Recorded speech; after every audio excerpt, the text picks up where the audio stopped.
And we are live with our 65th installment of Nansen Office Hours. GM, thank you for joining us today. Drop your GMs in the chat, please. My name is Alex. I'm the co-founder and CEO at Nansen. Some people refer to me as the token god. If you're new to Office Hours, I am actually today back where the very first Office Hours was recorded in Barcelona. Every Wednesday, we do a Nansen and Chill session where we look at Nansen's new features, we answer questions from you, and we drop the occasional alpha leak.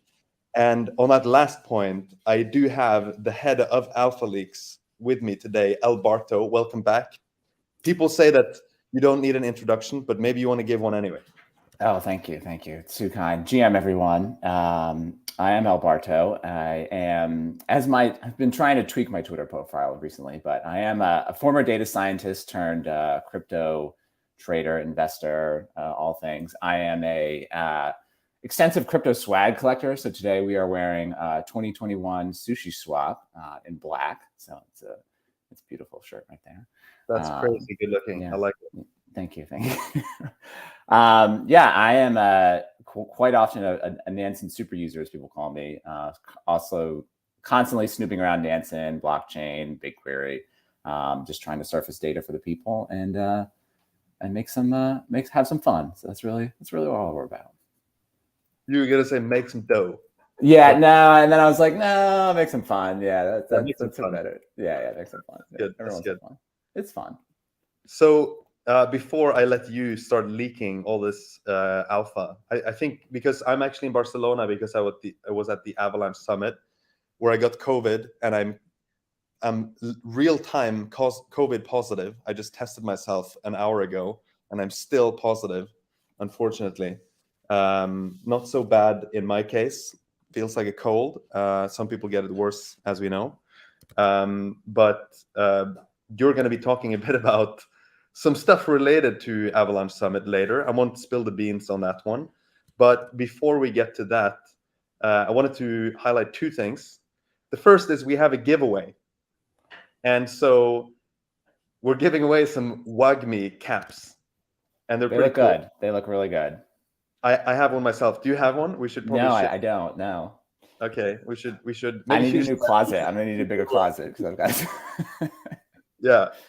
We should probably manage to ship you one. But effectively, you get a chance to win a WAGMI cap. What you have to do is go to pro.nansen.ai and create a free Nansen account, because that's something you can do now. And then you just have to visit one of our social media profiles, probably go on Twitter, so Nansen_AI, and complete the steps. Maybe there are some people in the chat who can help with the link to the social media profile, but I think you'll find us on Twitter and just scroll to find the right tweet. I think you have to like and retweet that and probably do something else, which I should know. But you'll find the instructions on our Twitter and you can get one of the rare WAGMI caps. That's the first point. The second point I wanted to highlight is that we should clarify a bit this Nansen for all announcement that we made, because now for the first time in history, you can create a free Nansen account. That does not mean that everything on Nansen is free, but it means that people who otherwise, have never used Nansen at all get the chance to get started with Nansen, and you can use some of the dashboards and still get a lot of value out of an account. But of course, a lot of the magic is still behind paywall. So you need to have a standard subscription, a VIP subscription, or an alpha subscription to get maximum value out of Nansen. But I think it's a great place to start. And we have thousands of people who've signed up for free accounts already, which is really fun. So you can go to pro.nansen.ai and sign up for that. And you can click through and just see which dashboards are available. Everything from Stablecoin Master is available for you. The homepage, where you can see hot DeFi projects, hot NFTs, and so on, is also available for you. And you can even set up a watch list for NFTs. I'm not sure that's live yet, but it's going to be live very soon if it's not. Again, I should know that. But yeah, so I wanted to clarify that on the free part of Nansen, or Nansen for all announcement. With that said, I think I'll pass it over to you, Alberto, to start leaking some alpha here in real time. Let's do it. Oh. I'm very comfortable to take a backseat with my my COVID status here. So I'm just I have not had COVID yet, and it's going on many years. I'm probably get 8 boosters going forward. Can you see my screen? I cannot see your screen. Oh, interesting. I think you have to share it somehow. All right, here we go. Let's do. Oh, it says apparently I lost permissions. Oh, amazing. So you might have to drop it and come back again? Yeah, that may... what am I going to do on my own? Wow, this is embarrassing. Oh, my God. We got it right 2 times. And it's still a joke. Interesting. All right, maybe I'll have to... Maybe I'll have to, drop back and give me 5 seconds. That's okay. See you in a bit. Meanwhile, I'm going to maybe give a heads up that we're also working on a research portal, which actually is live now for alpha customers. So if you're an alpha customer, you can actually go to the research portal, which you'll see a tab for up to the right. And there's a lot of super high quality research that we've added there. And it's going to keep growing, that research portal. We have an amazing team of analysts who are constantly creating great content there. And it looks like we have Barto back. I am back. It says, okay, let's see here. Let's try this. Oh boy, wow. Chrome has lost permission to fix it. Go to system preferences. I'm gonna open. All right, maybe this is fun. This is fun. This is funny. There's a question in the chat that I can just address in the meantime. Can you show it once, please? I guess you're referring to the research portal that I was just mentioning. The hilarious thing is that I don't have alpha access on my Nansen user account. So I just discovered I can't show it to you. So that's a little glitch there, which we'll probably fix soon to make me an alpha customer as well. But next office hours, I'm sure we can show what it looks like. Huh. This is crazy. I'm at a loss for words right now. What's going on? Oh, here we go. Something's happening here. Can you see it now? Yeah, maybe it was that Chrome update because of some security. Yeah, that's good. Okay, great. This is I don't think this is, you know what, I was trying to use an empty MetaMask wallet, so I think that's what happened. So no one steals 0 of my funds, please. You can deposit, but you can't withdraw. Hotel California. Cool. All right. Wait, any good tapas from AVAX Summit before we ask? Did you ask how are the tapas? Yeah, how are the tapas? I mean, in my humble opinion, Spain has the best food in the world. Interesting. And so I don't think you can go wrong. The beautiful thing about Spanish food is that they have the best high-end restaurants, but they also have really, really good, low-end restaurants. So it's pretty hard to go wrong, in my opinion, unless you go to like a tourist trap on La Rambla or something like that. Right. You're pretty safe. So the tapas, yeah, amazing. Perfect. As always. Perfect. That's the alpha leak right there. That's the only thing we got. All right. So I'm essentially just going to reproduce my Monday morning, because the thought I had was, coming out of AVAX Summit, you think that people would get together, they would eat tapas, they would throw millions of dollars around. And so what I wanted to do was sort of see how you can use Nansen for AVAX, and because I don't think we've covered really yet how to do it. And then really almost do like a conference review where you're kind of cycling through different projects and then try and figure out, who's moving money after the conference. I'm also going to tie this in because I've gotten a couple questions about how kind of Nansen for the non-data scientist, or Nansen for the SQL sleeper dreamer. So I'm going to kind of talk about how my approach would be through that, because I actually just did this on Monday. It doesn't really, I actually just cycled through a bunch of projects to see what's going on in Nansen. No coding, no SQL, no machine learning required. So it's a really good way to sort of, see what's going on, see what's updating, and then, try and find some alpha from there. So surprised that nothing on AVAX is actually coming on hot contracts.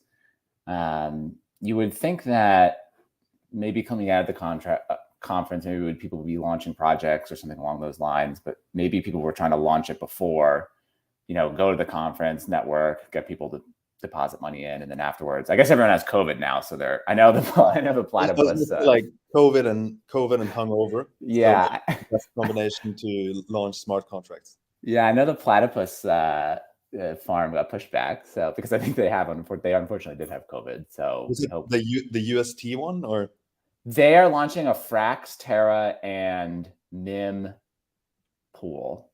Okay. Yeah. There's no UST one yet. Then I think maybe there's a little bit of an alpha leak there if they haven't launched. Because we'll actually show that. That was on the agenda today. Yeah, good. No, it's a good foreshadowing. So we hope a speedy recovery for everyone, because people want to farm. So if you let's say you weren't at AVAX Summit, let's say you'd had no understanding of Avalanche, you were trying to just get involved in it for the first time. What I would absolutely do is come to Multichain here and just click into Avalanche, and we can get a lot of beautiful stats just from the simple dashboard. So what we want to see is, what are the most active projects on Avalanche right now? Is the Avalanche network growing? And what are people, how many people are on it? What are they doing, et cetera? We can pretty much just figure that all out right from this dashboard, right? So unique one-day users, we have about 83,000. This is addresses, about 250,000 7-day users. Pretty amazing growth when you look at it. Then, crypto fell off a little bit in the third. Maybe people were booking their AVAX flights and they forgot to get on the network. And then now it's kind of rebounded a little bit. So it looks like maybe it's coming back on the upswing. So generally pretty positive for Avalanche, very good user growth, very good transaction growth. And then what you can see is, kind of like the top projects going on in Avalanche. So this is Avalanche users by entity. So you have things like Trader Joe, USDC, Binance, people, sending in and out of Binance, minting USDC here. More interesting is probably the Avalanche transactions by entity. So, you see the top projects of Krabata, Trader Joe, Pangolin. So you can get a very good idea of, okay, what are these, the top projects on Avalanche right away. So, okay, Platypus, Stargate. Really, really great way to just see, okay, what's going on. Then you can come over to ETH versus Avalanche and then see, okay, what is the ratio of Avalanche to ETH transactions, gas. So you can get a very good sense of, how is Avalanche benchmarking to ETH. And then who's, kind of what labels are kind of, this is a nice shade, by the way. I like this red, which, who's coming on to Avalanche. So what you can do, and this is literally how I spent my Monday morning, is what I wanted to see was, okay, coming out of Avalanche, what projects could have gotten investor attention, who could have gone to the conference, done some networking, invested large sums of money. And then, has there been any change from before the conference to now? So what you could do is you could just essentially just cycle through these projects and see, what's going on with them. How are user flows moving? Is there any new developments? And so one of the ones I started with by just going to token God mode is Platypus, because Platypus was, I think we covered actually a little bit of Platypus last week. And so they also had a booth at the conference, and I met some of the folks. It was pretty funny in a way seeing a DeFi protocol with a booth. But spoke to some of the guys there, and seems like a great team. Nice. So you can kind of see coming out of the conference, and we're actually going to do token movements over 14 days to kind of get a sense of before and after the conference. You can kind of get an idea of, okay, who's who's buying, who's selling.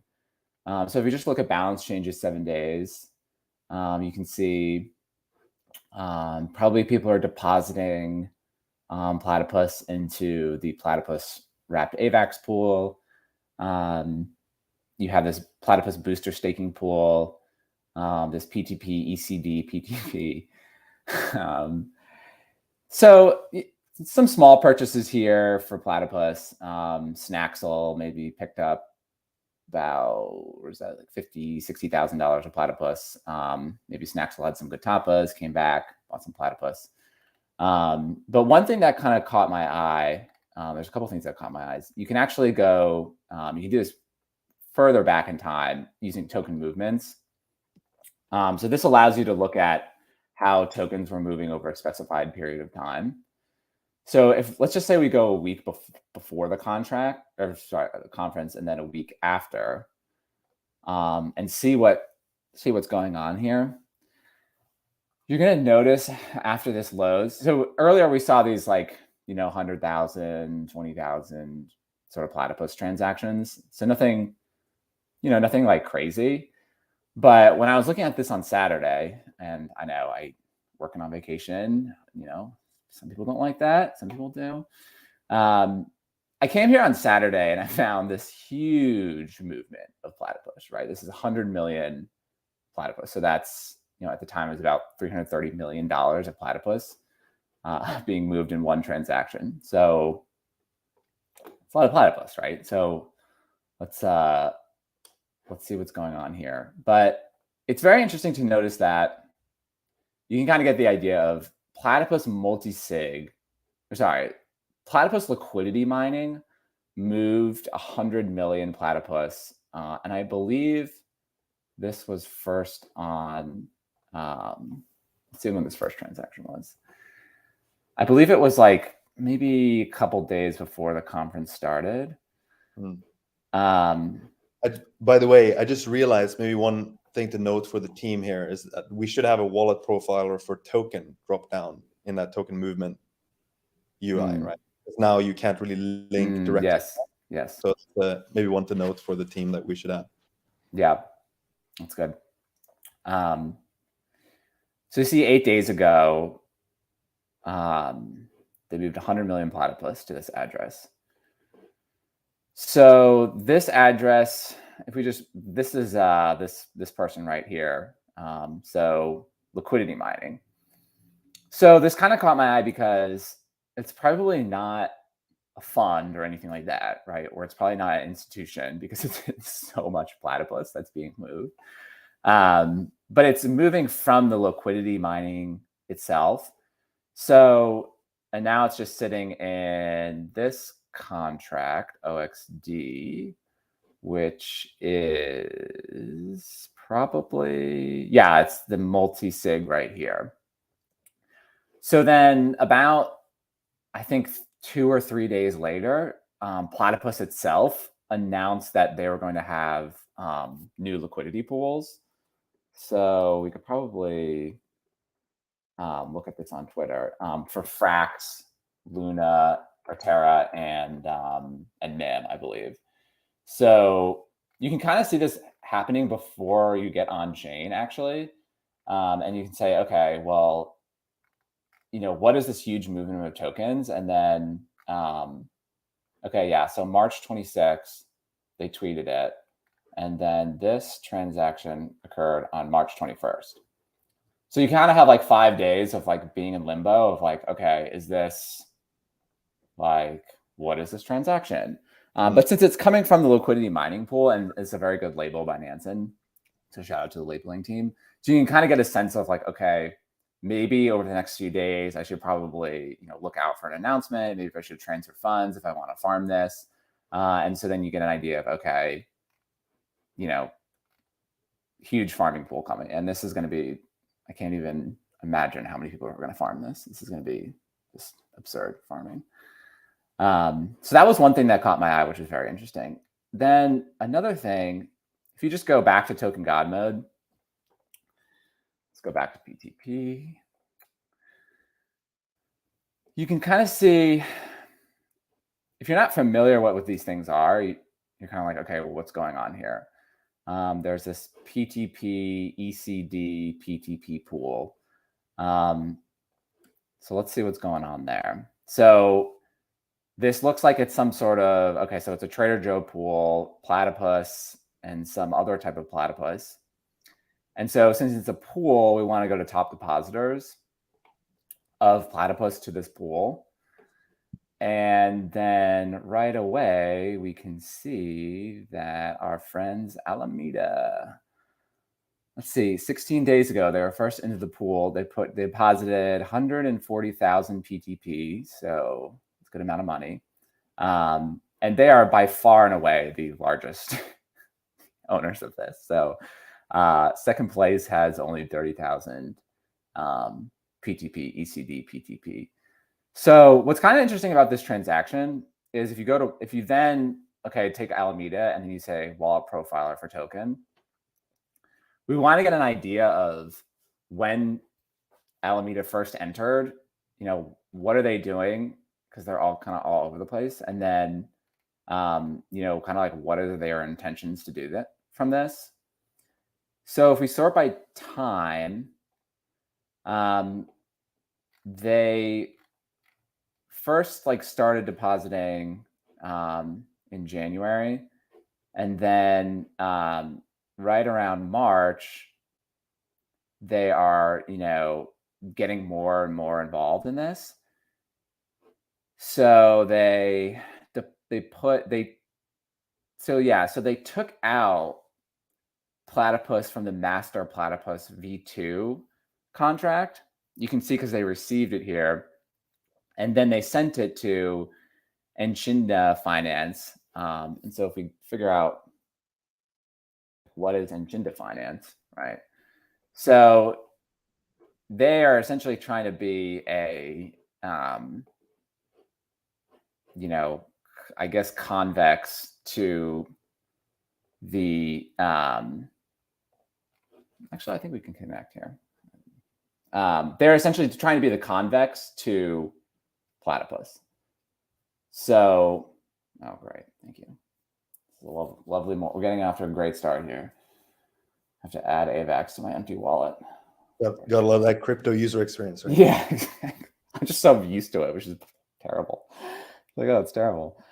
So here you can deposit PTP. You can get a boost of 63%. And then you're getting it into, ECD. So what's kind of the takeaway here? Well, the takeaway is that we didn't really know a lot about Platypus at first. We're still kind of in our early discovery stages, but we know that, Alameda is putting a huge amount of Platypus into, this contract. So if you are bullish on Platypus, or if you, wanted to figure out what to do with your Platypus, this could be an interesting place to get ECD rewards. And because, just to make sure I understand. So what we saw here was basically Alameda taking their PTP and then depositing that into this Echidna Finance, or however you pronounce it, contract to get back this ECD PTP. And then they start liquidity providing those two against each other. And probably they're going to deposit that LP token somewhere to get even more yields or something. Yeah, exactly.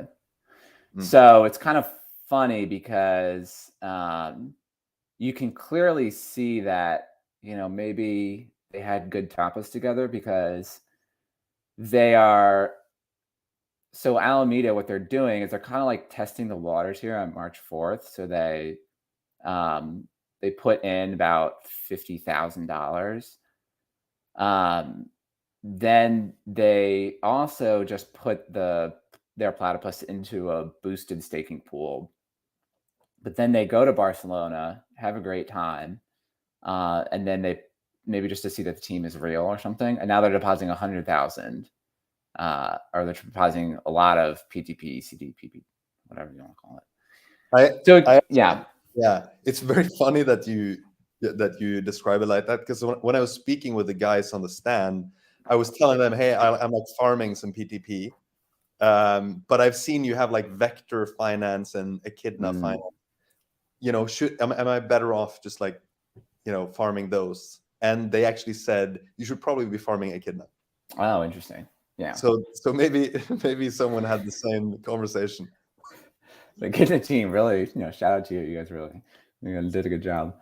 Yeah, we can actually look at vector finance too. But so we're not even, we're kind of like halfway through the PTP journey, but you can already kind of see, what people are doing. Not a lot of exchange coverage here. And I think this is very interesting for Avalanche projects just in general. And by the way, these are probably just people trying to spoof the system. So a lot of times people will just send coins to Coinbase hot wallet. So it'll look like Coinbase is accumulating, but in fact, they are not. So be careful. It's just very surprising to me, the AVAX ecosystem just in general. You have billions of dollars in Platypus, or I think $1 billion in Platypus, and it's really just only listed on Trader Joe. So kind of an interesting thing there. So you kind of see, okay, one thing coming out of the conference. People are shifting their Platypus around. We can actually just look at ECD to kind of get a sense of what's going on. But in general, I would say not a lot of huge movement here, just because you don't see a $1 million transaction or something like that, which doesn't really surprise me because Platypus has been out for a while. People have been farming it, but you do see kind of that huge transaction there of farming. So obviously people want to be on the lookout to farm that. Let's take a look at. We can actually take a look at VT, or we could just look at ECD just in general.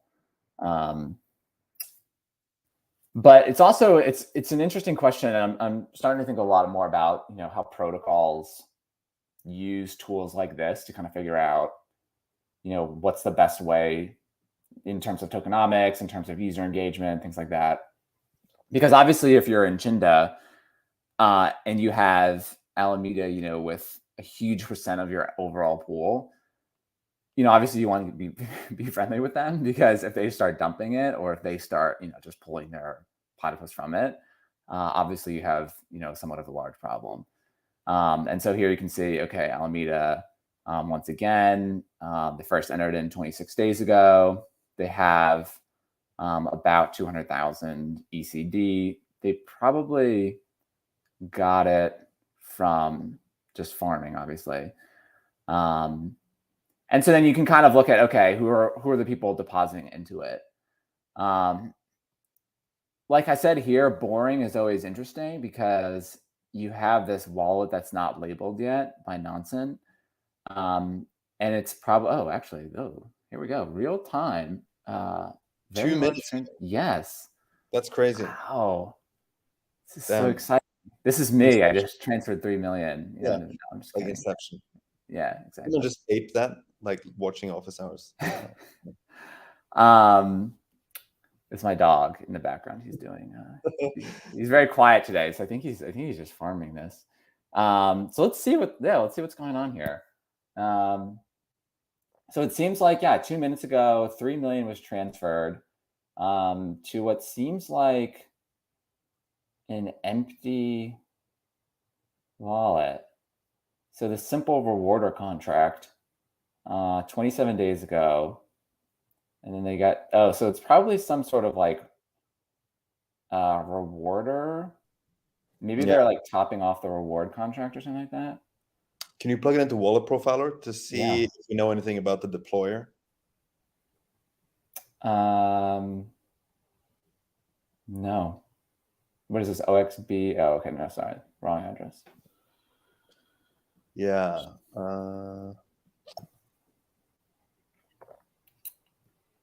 This is where it's a bit, we're kind of still missing a few things on the multi-chain or non-Ethereum wallet profilers, right? Because on the Ethereum version of this, if you had looked at that, you would see like who deployed that contract and things like that. Like what's the activity over time. And so, I'm not sure if this one is active on Ethereum as well. I mean, we could check that. That's true. I mean, the contract won't be, I guess, but the deployer might be. I don't think the contract would be, because they would have to use like create to or whatever it's called, that function. But yeah, the other thing we can do is see where they got their AVAX from, where this contract got it from. Yeah. So let's see if that leaves us anywhere. May have to do some labeling later. This is exciting. Yeah. Oh, interesting. So let's take a look at this person on. Yeah, so they're definitely so something within the ECD. It's probably them maybe like topping off. Oh, okay. Maybe they're like test. So we have Frax here. So maybe they're like testing some Frax thing of ECD. I don't know. I'm totally speculating here because when you buy $9 of Frax, I don't know what you're doing. I'm gonna be honest. And this is a deployer. This is where the person got their ETH from. So this is where so what I did was I went to where the contract this contract was created. They originally got their AVAX from OX6B.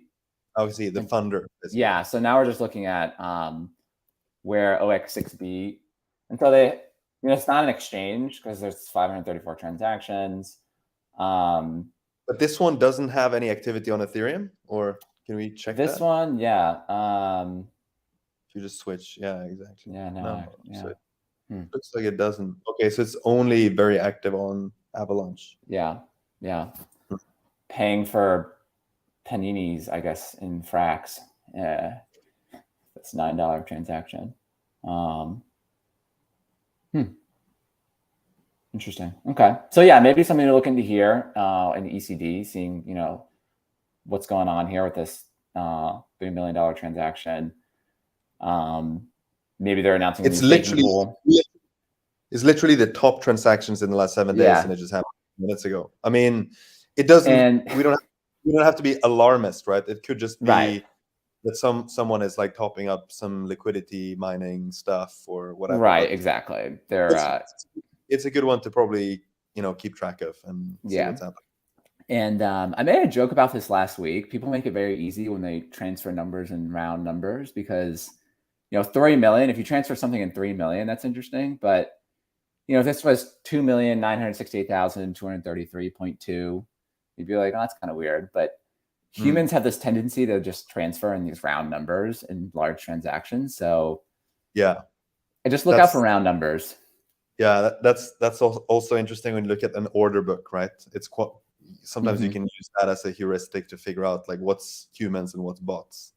Exactly. Numbers, and you see like the distribution tends to cluster around the round numbers.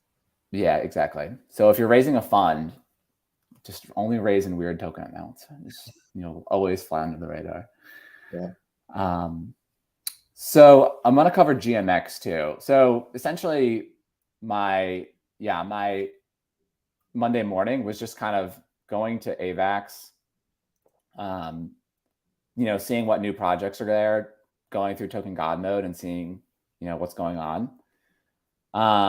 But let's take a look at GMX because this is and disclosure, I've owned GMX for a while and I've acquired more GMX recently. I was actually in their Discord, I was in their Telegram, and people were like, "Wow, it's El Barto." I was like, "Oh my god!" Wow, I know. He's gonna dox all. That's what they always say about me. I was gonna ask you. So, what does GMX actually do? Yeah. So, sorry, I just assumed that everyone on the planet knows every token, which is like a really bad assumption because I don't know every token. So, GMX is a futures trading platform on. You just go to GMX.io on Avalanche and Arbitrum. So they launched on Arbitrum last summer, I believe. And it's a decentralized futures exchange. Very, very beautiful UI. Then in, I want to say December, they launched on AVAX.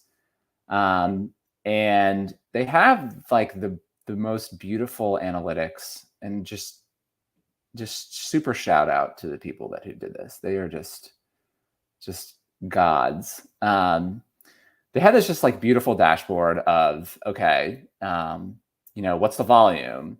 What are the percentage of fees? So you can kind of see, just if you're putting your data analyst hat on, you can see, okay, fees are, they're kind of flat in the March area, but they've definitely been increasing since they launched in July.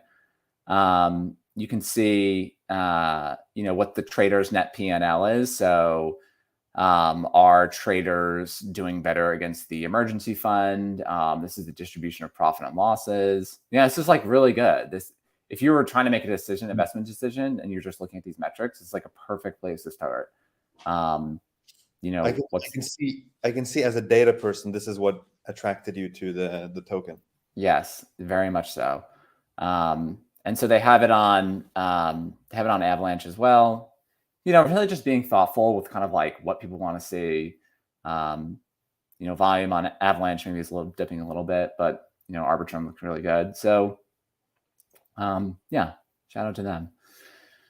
So when I first came to GMX, this was about 7 days ago, there was a pretty large transaction in someone had bought, I think it was about $1 million worth of GMX. And then what they did was they deposited GMX into the GMX wrapped AVAX liquidity pool. And so this is actually a good example here, because you can kind of see like this huge, this kind of like very long tail distribution almost, because you have this kind of pretty large transaction right here. You have another pretty large transaction here. And then, 7 days ago, someone bought, this is not me, I promise, bought about $1,000 worth of it. So if you go, we haven't done this before, I haven't talked about this before, but if you go to the actual liquidity pool itself and you click on top depositors, you can kind of get a sense of who is LPing the token. So then what's nice about this is you can kind of see the people who are, this is a nice feature right here, tokens deposited net. So it essentially means, okay, this person deposits tokens into the liquidity pool and if we did this right now, we're just looking at who put GMX into this pool. We could just also do wrapped AVAX and you'd probably get similar results. So you can see here, Income has 52 days ago deposited, hasn't left. That's a good sign. Also, if you're a protocol, like if you're doing protocol level analytics, like if I worked for GMX, I'd be looking at this a lot, seeing, okay, are people just constantly churning over?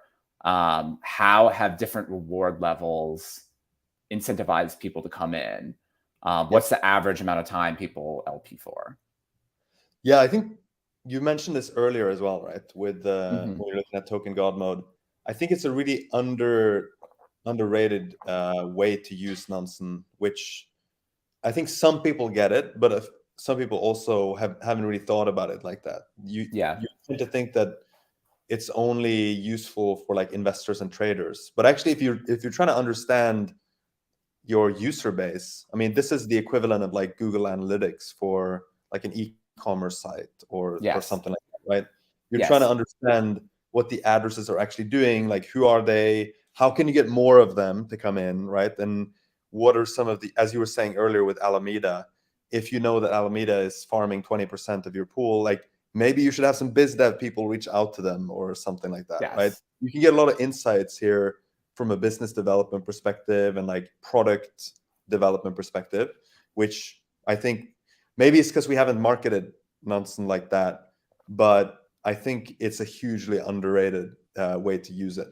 Yeah, I completely agree. It's like if people are familiar in the marketing world of like CRM systems, of like, I forgot what it stands for, but essentially it's like, yeah, you have all your users here, you know what they're doing. Like, it's obviously you don't want to approach it from a creepy way, but just a general understanding of like what's working, what's not, or even just looking at protocols, other protocols, and like, because the data's there. So it's really just kind of like benchmarking to see like, how are you doing versus other protocols. I think there could be jobs of like working at protocols doing, protocol analytics. 100%. Yeah.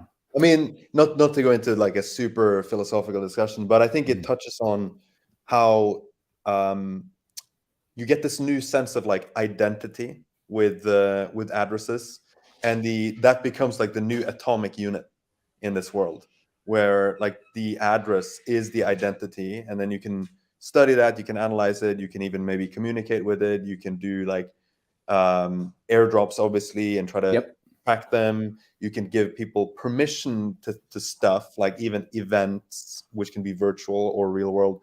So I think the whole address concept is like really rich, and it becomes like the proxy for the identity in this world. And then that in turn with NFT collections and all that stuff becomes like communities of these identities, right? Yeah. So yeah, it's just like a pretty cool way to think about the Web3 ecosystem. And there's a lot of cool stuff still to be built around that. Oh yeah, absolutely. 100% agree. So the address that I was curious about, active on Polygon.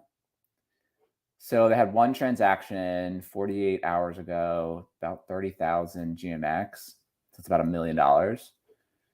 So let's see what's going on with them. This is when I say boring is always interesting. So one of the first things I do is just put it into DBank. And because that kind of just gives me an idea of like, okay, what kind of wallet we're dealing with here. And so right off the bat, we've got, $24 million. So you're like, great. Once again, canceling the dinner plans. I'm like, okay, this is getting interesting, right?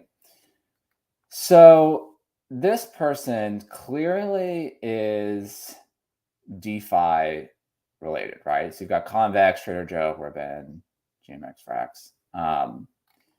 They really like GMX because they are staking about $2 million in the GLP pool. I'm not going to get into like the semantics of how GMX works, but essentially, you deposit this index token, which is traded against. That's kind of how fees are generated. But you can read a lot more about it. I'm not at all doing a good job explaining it. They have 2 million in Frax, but then they have another. Then they have they're vesting Joe. It seems like they're vesting Ribbon because they have about $600,000 that's going to expire in roughly a year. And then they're LPing. You can see here they're farming GMX wrapped AVAX for $1.4 million. So clearly we are dealing with like a sophisticated individual here. So now we're kind of like going to dive into like, we've kind of like shifted Nansen gears here, because originally we're like in exploring, just seeing what's coming up. Now we're kind of like in, okay, let's try and figure out who this person is mode. So if we look at these labels, so we know that they're really active on ETH, right? Because they have Convex, Ribbon, Frax. So let's just look at who this person is on ETH. This is a new feature where you can see. Yeah. What do you think about that? I love it. And I noticed it a couple of days ago. Nothing gets past no. I really like it. This is really good. Cool. Yeah. And the reason you don't yet see it on Avalanche is we have to get traces or like internal transactions on all these other chains too. But you will eventually have all the chains showing there in one. Awesome. So this wallet clearly like launched in around January, right? They had like a couple of transactions here. It's funny, like we're just rehashing the same conversation. Probably a fund or institution, right? Because they don't really work on Saturday or Sunday. Because like crypto degens is just the same. And they sleep. Finally, we got an example of this. This is like, you can even see their lunch hour there. Yes, this is like so good. Yes, you can see the lunch being eaten. And then like maybe they work late every once in a while. Maybe they're jumping into a late farm. So this is clearly East Coast or US based. Yeah. So they're actually the second largest Ribbon like staker, which is in the vested contract, which is crazy. So like what you could do, and I'm not going to do this in the interest of time, is like you could just go and just see like what their positions are. Like you could just go into Ribbon and see, okay, what are they doing in Ribbon? Like how much Joe do they have, etc. So I apologize in advance. I'm just going to tell who this person is. We can get lunch. If I reveal you, maybe there's like a new deal. Like you have to buy me lunch. Like you have to fly me to wherever you live. I'll get lunch. Well, this is part of the game. If you're on the game, yeah, we're on the game. So this one's actually really easy. And I feel bad. I actually feel bad for this person. So I'm sorry. I'm sorry. Why would you feel bad? Because you. Well, let's just maybe just show. Yeah. What can we see? Okay, so we did this before with figuring out 3 Hours Capital. So if you go to counterparties, this is like the best feature. So you can get an idea of like, okay, who are they interacting, right? So Kraken, they're getting a lot of ETH from Kraken, Coinbase, this empty wallet here. And so if you just keep going, you can see SirYieldAlot. Oh man. Yeah. I think I met this person at the conference. That's crazy. Oh yeah, that's funny. Yeah. So shout out. Yeah, so SirYieldAlot. You have to buy me lunch now. I think I live like relatively close to you. So but actually let's just keep kind of like our open mind. So like, yeah, they interacted with SirYieldAlot, this transaction here, but like they could have just bought an NFT from this person or something like that. So also me. Yeah, so like we're not going to jump to conclusions right away. But how could we kind of figure this out? Well, 134 days ago, they sent 0.3 ETH. So we're like, okay, maybe this was a test transaction, because if you go back to this person, you can kind of see like this is one of the very first transactions that they made.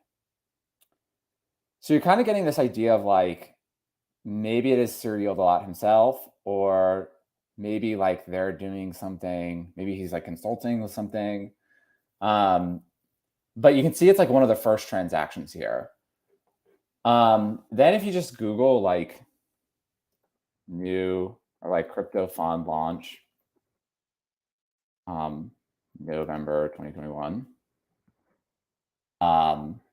So like, okay, Valkyrie launched DeFi fund. That was like really easy. Wow. That's pretty crazy. That's really crazy. Wow. Yeah, I had this idea this morning. I was like, how could you get this from like many different angles? So yeah, like completely makes sense, right? Like this fund launched, and I'll just take this out. Yeah, like right in November, and like you just start seeing transactions like slightly after. And you just read this article, it's like about on-chain DeFi fund. It's like, yeah, I have all this DeFi. So that was an easy one, but it was fun. So that's shout out to SirYieldAlot. Yeah, SirYieldAlot. Great Twitter handle, by the way. Like, just love it. So now we know Valkyrie is like aping into GMX. So now we can label this wallet, right? Let's do this.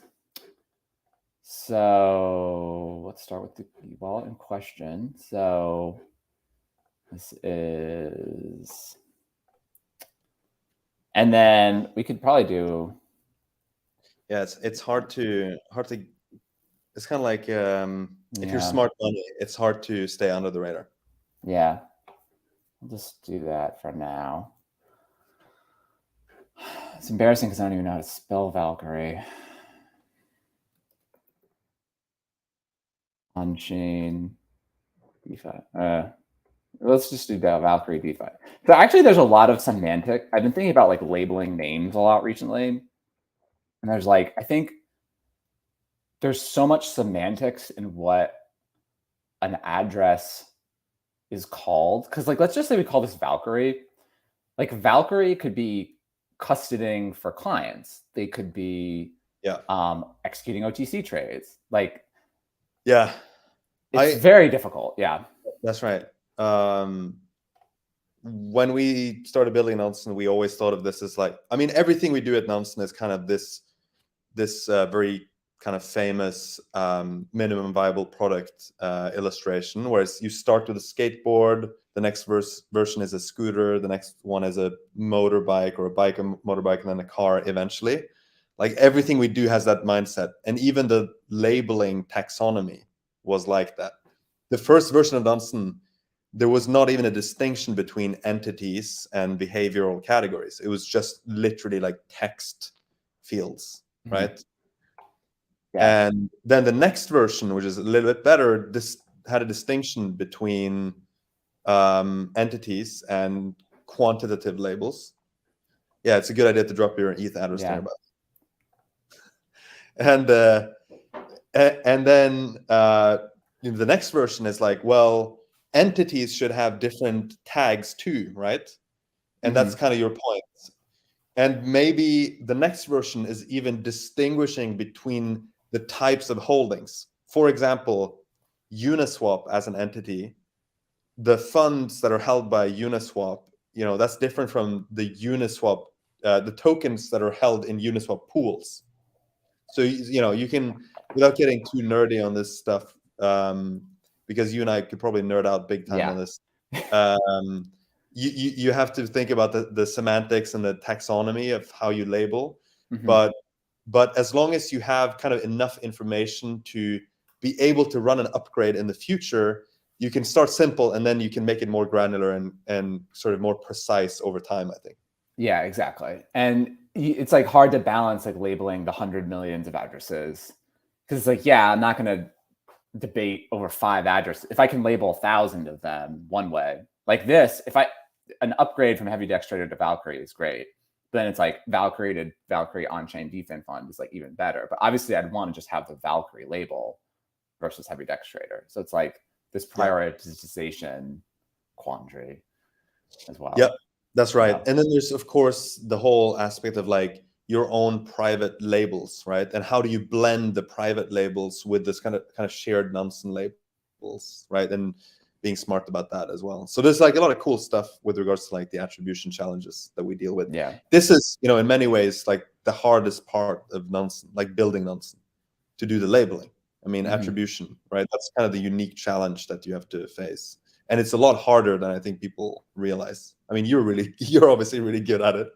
But there's so much infrastructure around it, and like monitoring and like alerting and, you know, crowdsourcing, QA. There's so much stuff that goes into it that I'm not sure, people kind of realize how difficult it actually is.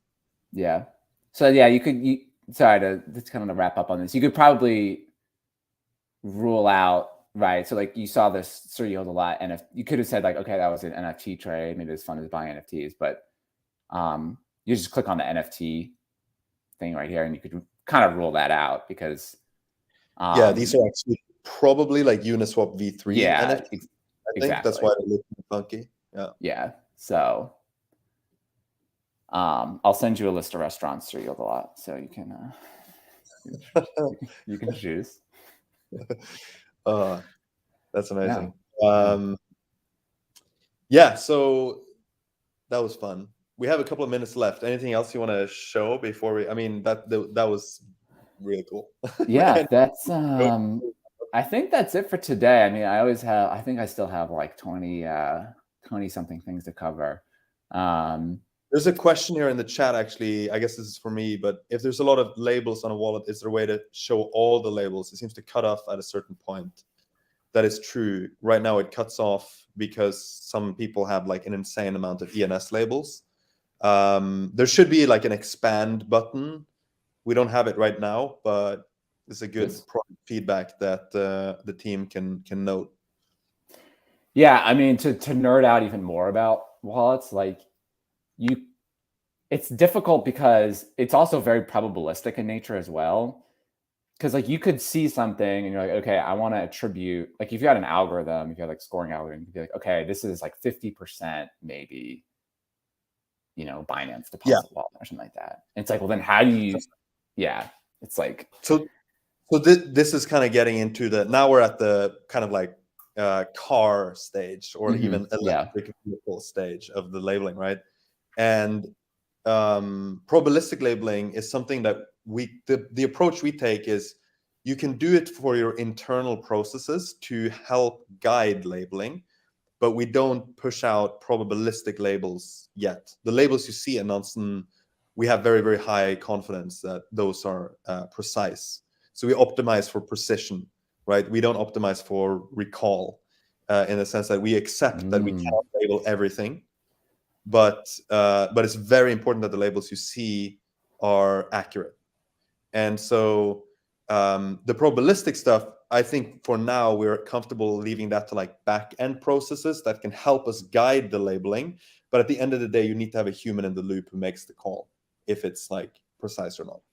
Those are great machine learning terms thrown in there. Precision recall. Maybe we should do like a machine learning office hours. I think more. Yeah. I said I was going to do the we're doing Nansen for the non-data scientists and then Nansen for the uber data scientists. And then we ended up talking about precision and recall and yeah, exactly. Yeah. Rock curves and AUC and all that stuff. Sorry, everyone. I apologize. Yeah. We can do a walkthrough one day. Yeah. Maybe this is a good time to wrap it up. But of course, as always, I want to ask you, what's the best way for people to follow you? Yeah, so you can hit me on Twitter. I'm @lbarto_crypto. You can find me in the Alpha Leaks channel in Nansen. I'm Barto.